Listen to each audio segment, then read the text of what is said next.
don't know why I dropped so many frames.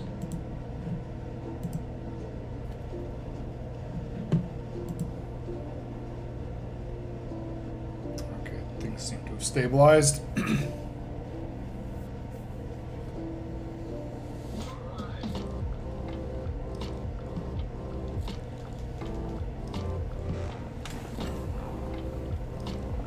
So I'm starting to think maybe I should have sprung for the no glare coating. Glare seems to be pretty bad, as far as I can tell. Well, it is what it is. I'll find the angle, or I'll adjust the lighting, maybe.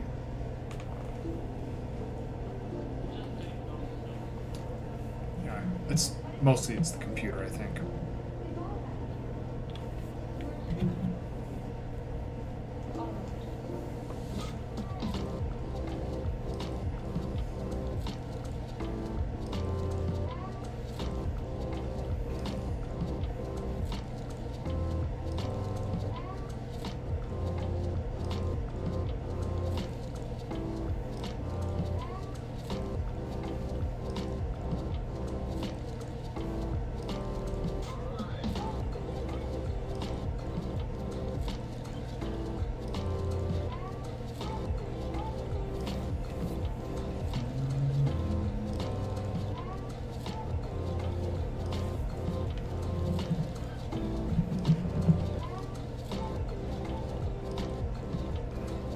This whole album is good. Leaving San Diego is great. Makes me so frustrated. Trent's got 350,000 subscribers.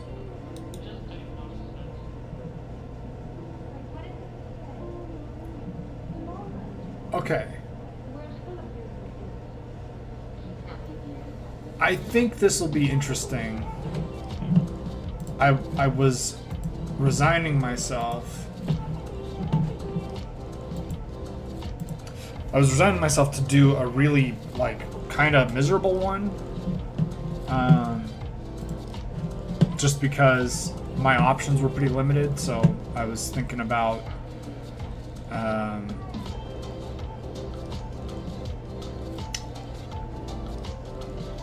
this one will be fine. I'll probably watch that one. But like the abortion stuff, anti-gay stuff, I don't really want to do that. And I was resigned to being forced into those. But we have this one, which is clickbait. Listen, it's obvious clickbait, all right? I don't know exactly the angle. When I was a Christian, one of the arguments was you need to understand what the other side is talking about or thinking, and how he's saying quote unquote evil books. So what makes that list for him? Right? What qualifies as an evil book? Because is it going to be actually bad stuff, or is it going to be like books that Christians think you shouldn't read? You know, because there's stuff that I don't think people should read, right? Like,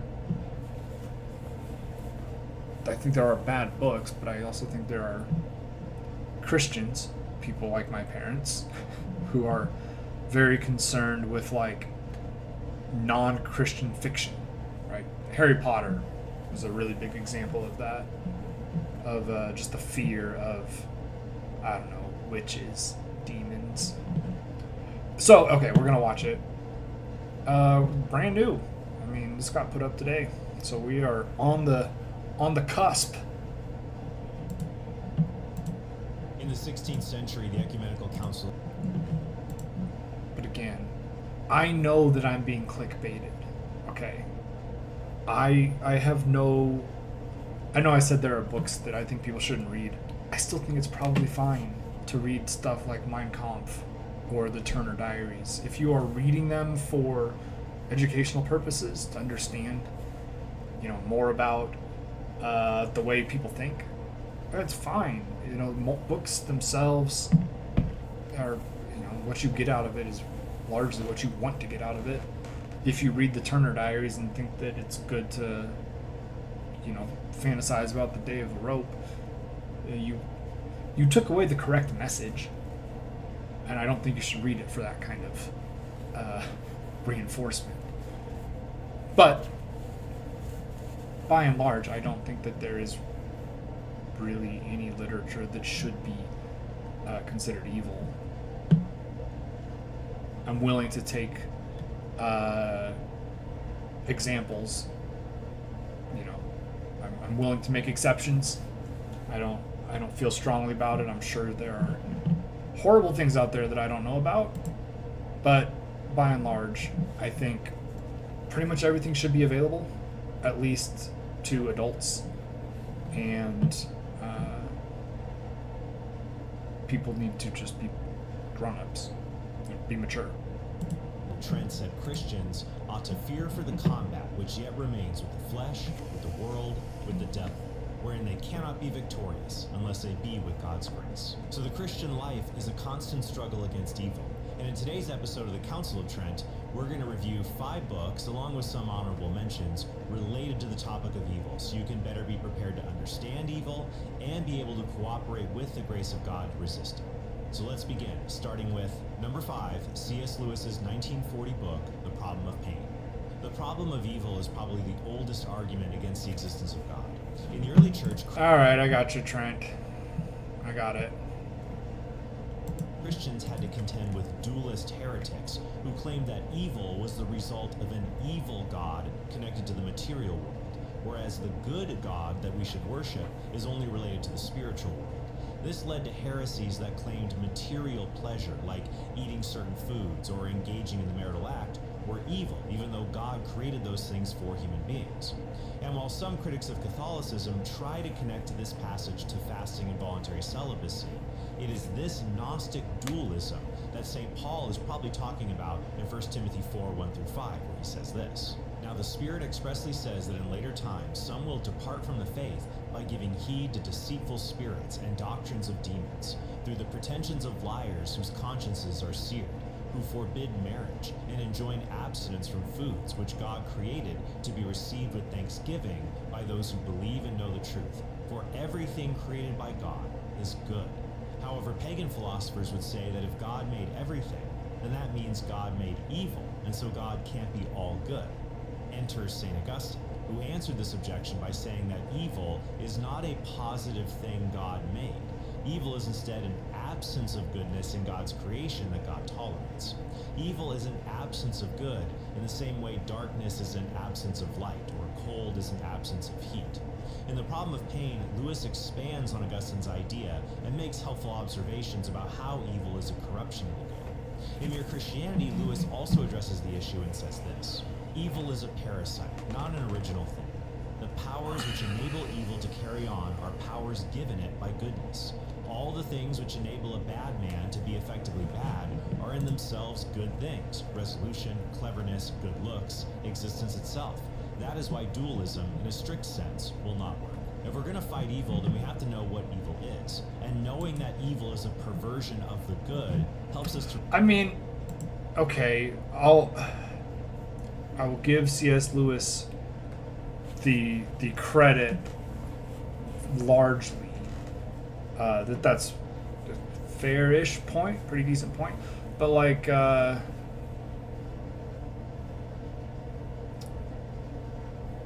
I'm thinking about people who like beat children, and I don't know that resolution, cleverness, good, they exist, sure, but that I don't think that existence itself is enough to be like, this is a good thing, because everything else is irrelevant. If it's just you exist, so you should be good, and you can use that you should be good to be bad. Anyway. Resist temptation, because we can recognize a thing that is good and see how it is misused to become evil. So for example, we shouldn't scrupulously refuse to ever become angry, because anger is a good thing when it motivates us to fight injustice. If we just bottle up all of our anger as being evil, then we'll end up having a Ned Flanders meltdown. Calm down, diddly diddly diddly diddly diddly. They did their best, shoddily diddly diddly diddly. Gotta be nice, hostility diddly diddly diddly. Oh, hell, diddly ding dong crap. Can't you morons do anything right? Instead, Ephesians 4:26-27 says, "Be angry, but do not sin. Do not let the sun go down on your anger, and give no opportunity to the devil." The Problem of Pain is a great introduction to the privation view of evil. But after reading it, there are two follow-up books I'd recommend. The first is Lewis's 1961 book, A Grief Observed, where you see him deal with suffering in a raw way after the death of his wife. This is important to consider because there is a difference between facing the idea of God allowing evil and facing the reality of God allowing evil in our lives. The second book is philosopher David Oderberg's 2019 book, The Metaphysics of Good and Evil, where you'll find rigorous replies to philosophical criticisms of the privation view of evil. Number 4, C.S. Lewis's 1942 book, The Screwtape Letters. C.S. Lewis is the GOAT when it comes to apologetics for the common man. Oh my God, the goat. He's relating to the younger people. It's no surprise he's made the list more than once, though this work is somewhat unpleasant to read. The Screwtape Letters is composed as a work of letters between two demons, Screwtape, who is an experienced senior demon in Hell's Department of Temptation, and Wormwood, his less experienced nephew who is a junior tempter that needs help with his human assignments. The characters also pop up in various online memes, where evil advice gets reposted with the salutation, "Your affectionate Uncle Screwtape." The Screwtape Letters reminds Christians of how evil quietly and... Yeah, everybody has a Screwtape Letters sermon. It's an interesting book. I mean, C.S. Lewis is a good writer. I have not reread it as a non-Christian, but so many things about Christian apologetics only work if you accept the assumption that the God of the Bible is, one, exists, and two, is the only true God that exists, the only real God that has ever existed. If you do not accept that assumption, then you can become very relativistic with these arguments, right? Because morality is subjective, and different cultures have different social norms, different cultures have different ethics, they have different views of what right and wrong is, what makes something right or wrong. And you can say they're wrong, but if they believe that because that's what their God says, right?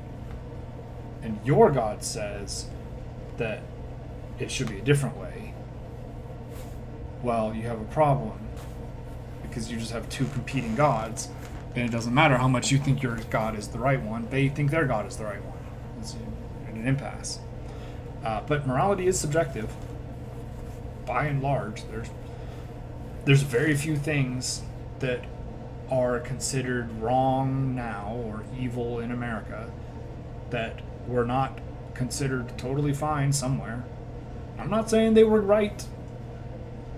Maybe there is an objective morality, but a society decided that X thing was positive, and their society functioned for a while, right? So we say that that's bad, but they didn't. Who gets to decide? Subtly enters their lives. If Problem of Pain shows us what evil is, Screwtape Letters shows us how evil enters our lives. And I'll admit, it's creepy reading the demonic advice and recognizing it in our own life where it's worked, including things like Screwtape telling Wormwood to use a gradual approach to get someone into evil habits, and to turn victories over evil into occasions for spiritual pride. In fact, C.S. Lewis said this was his least favorite book to write, because it's not pleasant for the creative mind to dwell in the demonic for long periods. In a later preface to the book, he said this: I had, moreover, a sort of grudge against my book for not being a different book which no one could write. Ideally, Screwtape's advice to Wormwood should have been balanced by archangelical advice to the patient's guardian angel. Without this, the picture of human life is lopsided. But who could supply the deficiency? Even if a man, and he would have to be a far better man than I, could scale the spiritual heights required, what answerable style could he use? For the style would really be part of the content. Mere advice would be no good. Every sentence would have to smell of heaven. For fallen creatures, it's easy to imitate hell, but impossible to imitate heaven without divine assistance. I experienced the same thing when writing my book Devil's Advocate, which is an extended conversation with my own inner voice of doubt that made me depressed to interact with over long periods. Another literary example of this depiction of evil would be Vladimir Nabokov's 1952 novel, Lolita. The novel is Trent wrote a book about his own inner demons. Oh, God. about a nearly 40-year-old man named Humbert Humbert concocting a scheme to marry a woman so he can violate her 12-year-old daughter Dolores, who he nicknames Lolita. What makes the novel even more disturbing is that it's told from Humbert's perspective, and he's an unreliable narrator. Humbert is highly educated, and he speaks with a kind of hypnotic prose. This means as a reader, you must be on guard when listening to him, lest you sympathize with his perspective and buy into his false description of reality, which tries to narrate romance, but any sensible person would call rape. I'm not even saying that you should read this book. It's a very dark book. I'm just citing it as a powerful, fictional illustration of a very real kind of evil. I read the book once, and I'll probably never read it again, because it was nauseating to interact with that kind of narrator. Sort of like how you'd feel if you had an extended conversation with Hannibal Lecter from Silence of the Lambs. Unfortunately, many people get the wrong lesson from the book and believe Humbert's description of reality. So they sexualize Dolores and try to turn all of this into a tawdry kind of tale, like in Stanley Kubrick's 1962 adaptation of the book, which has led to the popular misconception of Lolita being a sexually precocious tempter rather than the victim of a monster. That's why my favorite covers of Lolita are this one that emphasizes Lolita's non-sexual innocence, and this one showing the monster who violates her. So now that we know what evil is and how it enters our lives, it'll be good to read... Again,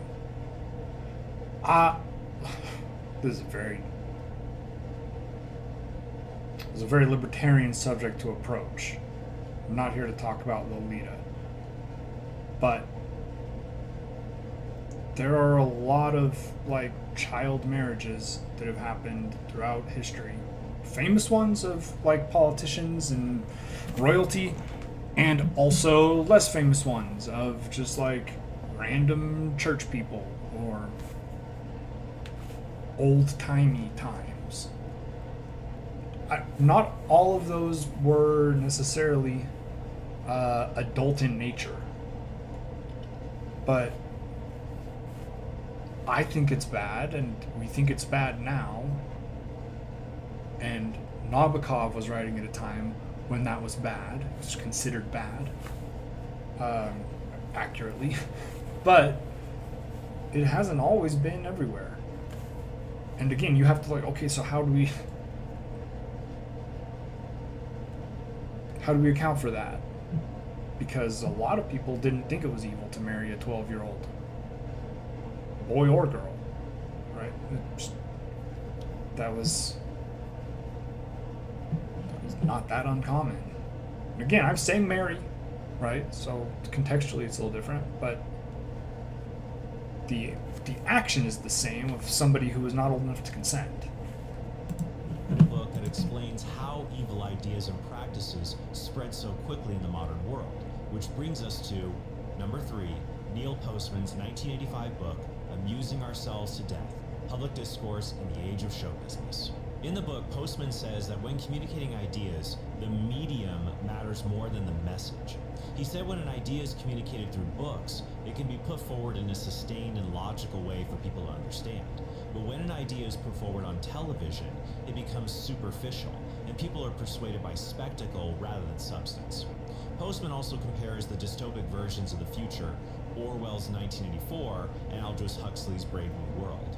In the novel 1984, government censorship suppresses truth.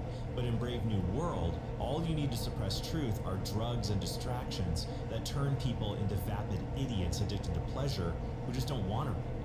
Postman argued that Huxley's dystopia was much more likely to happen than Orwell's.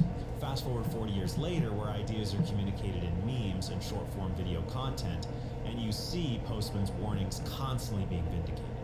In fact, a 2025 study found that, quote, 35% of Gen Z K-12 students say they dislike reading, and 43% say they rarely or never read for fun. In fact, Part of this is the education system.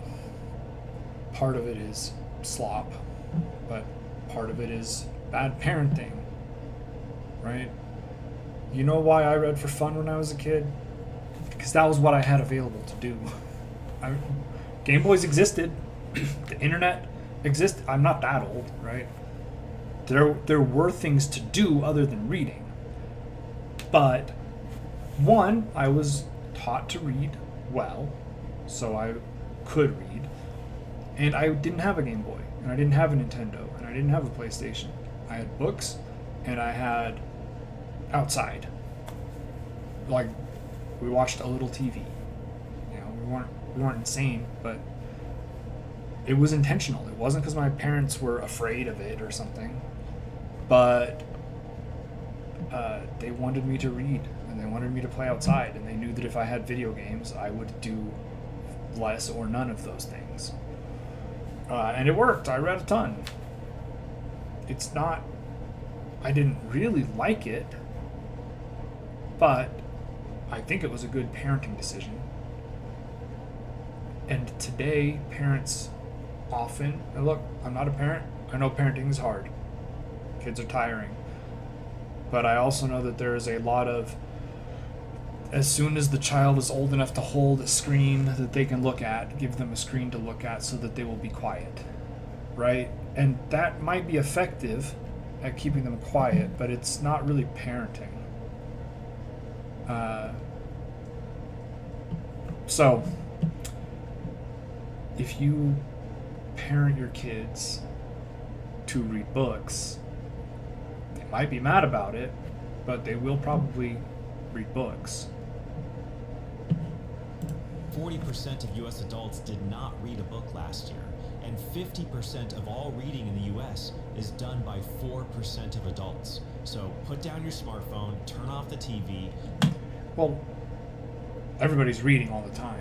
This is a different point, but I'm reading right now because I have subtitles on. He's putting words up on the screen, right? People read all the time. People read subtitles. People read tweets or Instagram posts or Reels or TikToks, right? People are reading all day long. It's just that they are not reading books. I do think that's a problem, but it's not like our society is not capable of reading, or that they don't read at all. They don't read books. Read a book. Go away. Just Read take some a look. books. It's in a book. A reading rainbow. Number 2, Viktor Frankl's 1946 book, Man's Search for Meaning. The first half of this book describes Frankl's experiences as a prisoner in Nazi concentration camps, where he saw that people who found a sense of purpose or hope were often more resilient and better able to survive. The second half of the book then introduces Frankl's approach to psychology, which he calls logotherapy. This approach teaches people to find meaning through their work, their relationships, and the attitude they choose towards unavoidable suffering.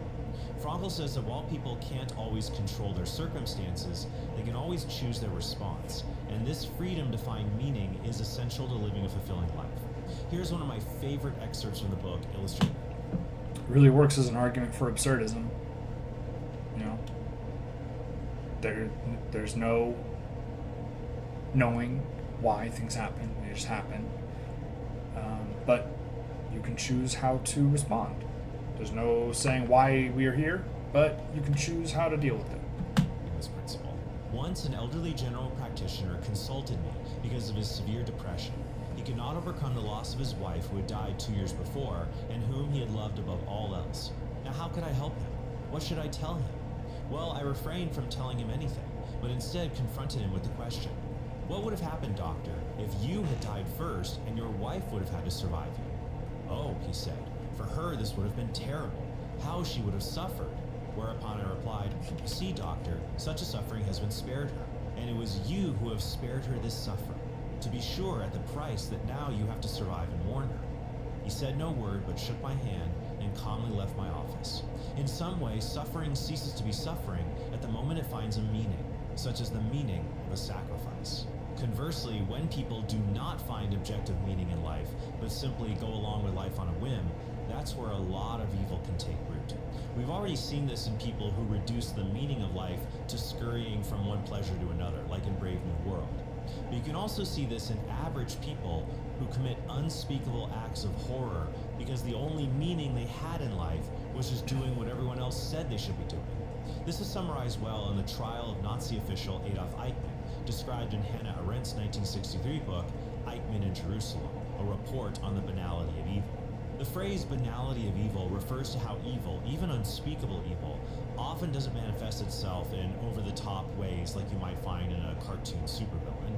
Instead, Arendt showed that Eichmann's behavior and excuses were rooted in committing horrible evil not because he hated Jews, but because he just wanted to do his job and conform to social expectations. And this isn't unique to Eichmann. James Waller's book, Becoming Evil, How Ordinary People Commit Genocide and Mass Killing, shows that most people who commit genocide do so to conform to a society that has progressively dehumanized the victims of genocide, not because they themselves are psychopaths. I'm sure that has no relevance to today's culture at all.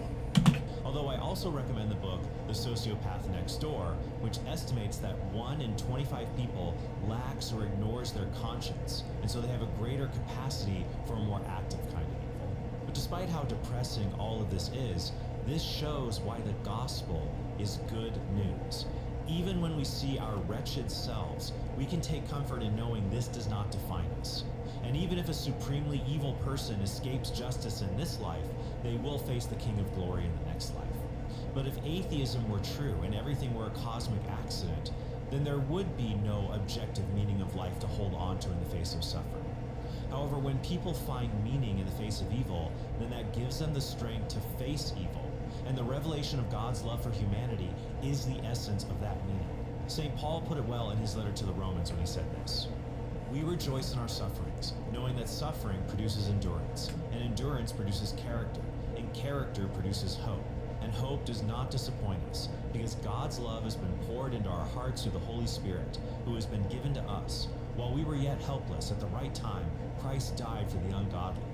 Why, one will hardly die for a righteous man, though perhaps for a good man one will dare even to die.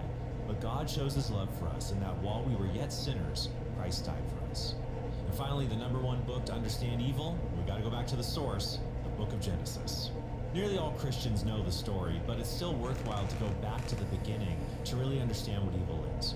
The book of Genesis helps us understand the nature of evil by showing both its origin and its recurring patterns throughout human history. For example, Adam and Eve's disobedience of God is also our continual disobedience of God. I mean, we like to think that if we were in the Garden of Eden, we wouldn't have been so stupid. But we do the same thing Adam and Eve did every day when we give in to temptations and choose to sin. And as Genesis unfolds, these same patterns repeat themselves in the lives of the patriarchs.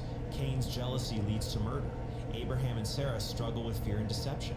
Jacob deceives his father and brother, and Joseph's brothers betray him out of envy. Also, notice the poetic justice in how God uses evil to accomplish good. This can be seen in Jacob deceiving his father Isaac. Right. It's almost like a morality tale. In order to steal Esau's birthright. Then Jacob is deceived when his children use animal skin to lie to him about Joseph being killed, when they, out of hatred and jealousy, sold Joseph into slavery instead. And Joseph's own suffering at the hands of his brothers is not meaningless, because through divine providence it leads to the salvation of his family when Joseph becomes an official in Egypt and saves his family from a famine. After he is reunited with his brothers, Joseph tells them words we should always remember when we face our own trials. You meant evil against me, but God meant it for good, to bring it about that many people should be kept alive, as they are today. St. Paul gives similar encouragement in Romans 8:28, where he says this: "We know that in everything God works for good with those who love him, who are called according to his purpose." And if you like a longer fictional reflection on themes found in the book of Genesis, I recommend John Steinbeck's 1952 book, East of Eden, which retells the story of Cain and Abel through two families living in early 20th century Salinas Valley in California. So those are 5 books and some related works on the nature of evil. I hope they're helpful for you. Leave a comment below about other books you think should have made today's list, and be sure to check out my other episodes on classic novels that Christians should read that I'll link to in the description below. Thank you guys so much for watching, and I hope you have a very blessed day. I mean, look, let's just cut to the chase here. For a very long time, for a great many people, Christians, specifically Christians, who would use the Bible to justify it, slavery was considered good. It was a positive thing. You know, it was good for us, obviously, because we got free labor, but also it was good for the slaves because they had a chance to learn about the Lord and learn how to work hard because they were lazy, right? This is the way Christians talked about slavery. And before there was even such a thing as Christianity, there was slavery in all kinds of cultures everywhere for a long time. We now think it's evil. And some people have always thought it was evil. And I think it was always evil. I think it's just a thing that is always wrong. You shouldn't be allowed to own somebody by force. Right? I just think that's bad. But the vast majority of the world, for the vast history of existence, has disagreed with me on this point. And in America, we didn't really start thinking it was bad until maybe the 1700s. There were earlier abolitionists, but mostly not in the U.S. or the territories or the colonies at the time.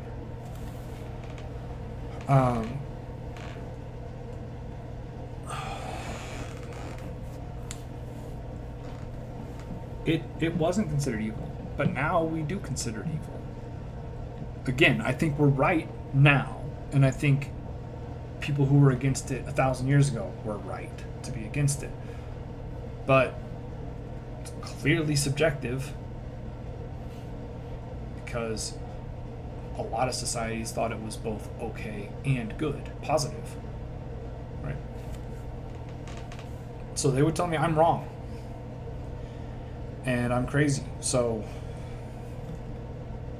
evil often changes with the times. And it's important to recognize that, because it's one thing to just it's one thing to worry about, like the relativity of things changing, but it's also important to remember history accurately.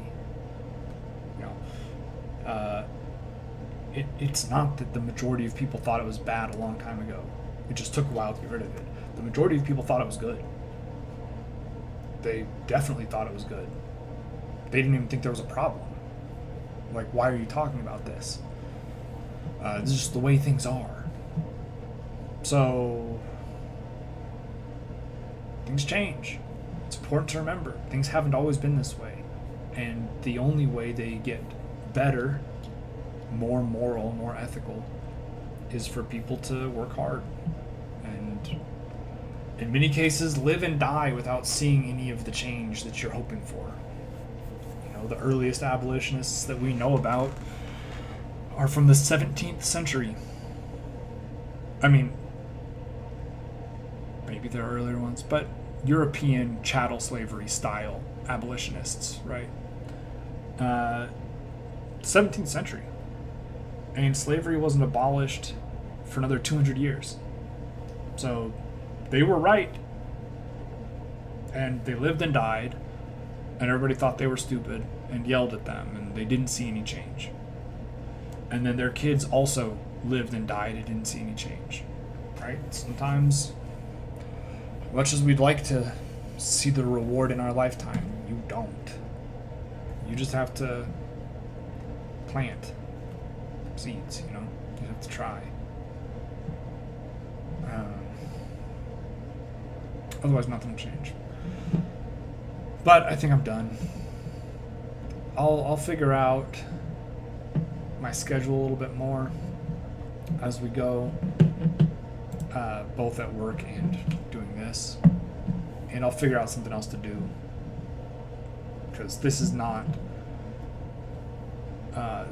really enough, to sink my teeth into or to provide any sort of interesting content. So I may go back to gaming. We'll see.